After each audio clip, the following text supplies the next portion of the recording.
right, so here I am down in a crawl space here. Kind of noticed some dripping coming from over here, and then you got all these pipes laying around here. So it looks like someone was in the middle of making some repairs to this drain. This is the drain to the tub in the guest bathroom. You can see the drain coming down. This part cut out that should connect to there.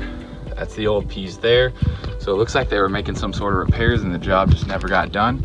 So underneath, whenever you're on the tub, you just got all your water draining straight into the crawl space here. So it's all just splashed all over the place down in this crawl space. So this, just another really good reason as to why to get a home inspection, because there's stuff like this that we see all the time that never gets caught if you don't come down here.